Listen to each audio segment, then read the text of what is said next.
My name is Mike Mastro. Welcome to my YouTube channel. Today I wanted to talk about the chart for Pope Francis, beloved man of the people.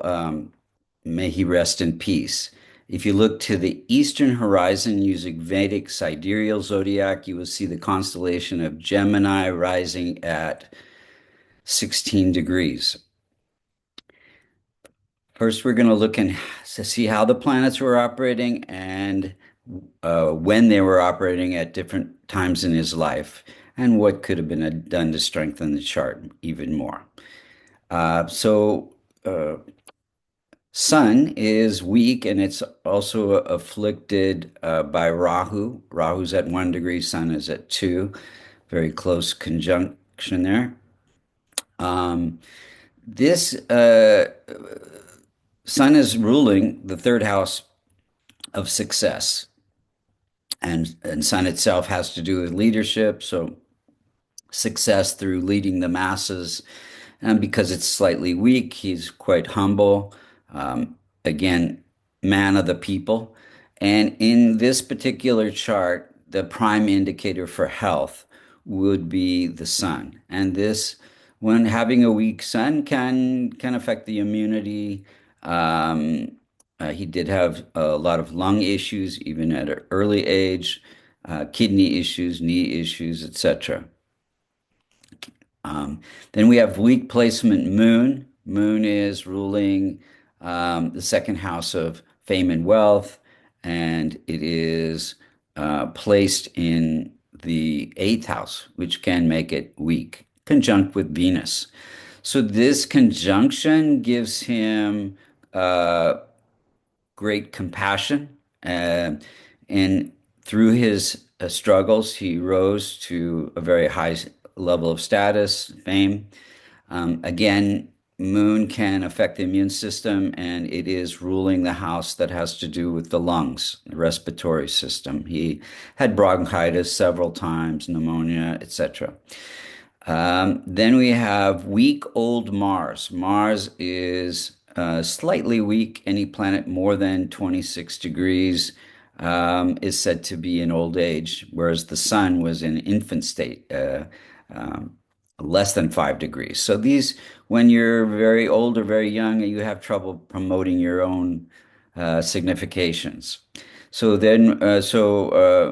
Mars is ruling the house of income, fulfillment of desires, social connections, and this and Mars itself gave him drive to bring happiness to the family of man. Mars is sitting in the fourth house of family, and it gave him a strong sense of social consciousness to help those who are in need.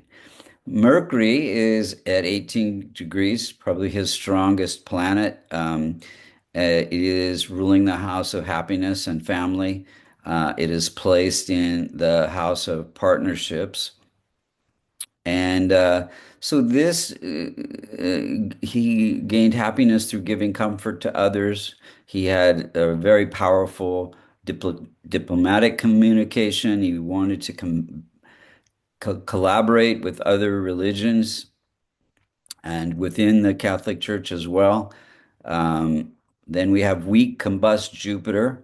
Jupiter is this is makes it just slightly weak. So Jupiter is ruling the house of partnerships, and it is placed in its own house. This gives joy in teaching others spiritual knowledge. But also because it's slightly weak, he challenges the norms of the Catholic Church, about accepting LGBTQ, etc. Then we have weak placement, Venus. Venus is the ability to teach higher knowledge. It's placed in the eighth house. It is ruling the fifth house of education. And because it's weak, no wife or children. Um, and let's see here. And some kidney issues. Then Saturn is ruling the house of good fortune. It's in its own house, which makes it also very strong in this chart. Probably contributed to his longevity. Saturn's an indicator for longevity, and it is uh, and it gave him the ability to teach spiritual knowledge and stand up for the poor and the marginalized, especially like LGBTQ, etc.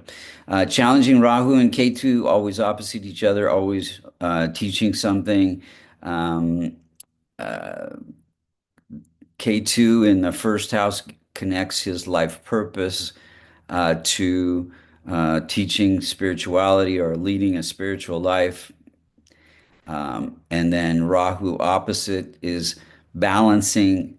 I would say he had spiritual growth through sacrificing his needs for the needs of others. He really came out against the Catholic Church's genocide, apologized, climate change, uniting all religions, very much a uniter of the people, uh, beloved by all. Then we have just looking at the timing of events, he became cardinal in 2001 during a Mercury period, bringing great happiness, ruling the house of happiness. And cardinals are they're in partnerships with all the other priests. Then we have became Pope in 2013 during a Jupiter period, again, uniting the Catholic Church, um, partnerships within the church. And you can't become Pope unless you get the support of many, many other cardinals.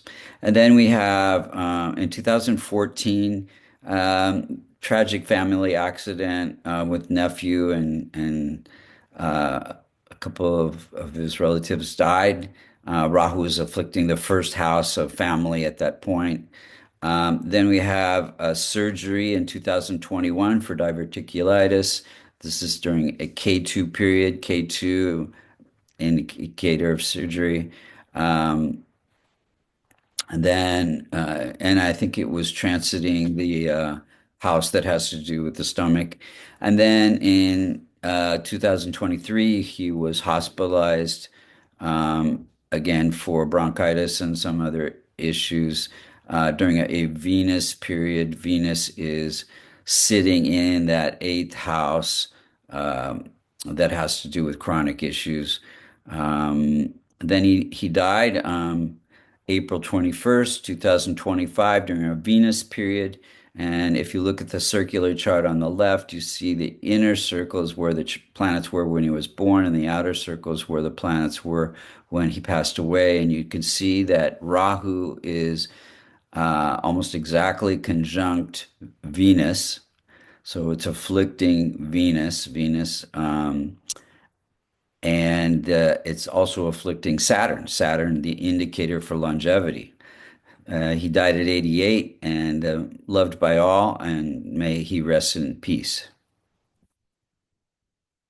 If you'd like to get a reading, you can go to vastucreations.com. What would have helped this chart? Well, he's totally a man of service, so he was transforming Rahu and Ketu, and the rest of the planets could be strengthened with my favorite remedy, Kavash, which is a silver locket containing the Devata yantras for all of his benefic planets.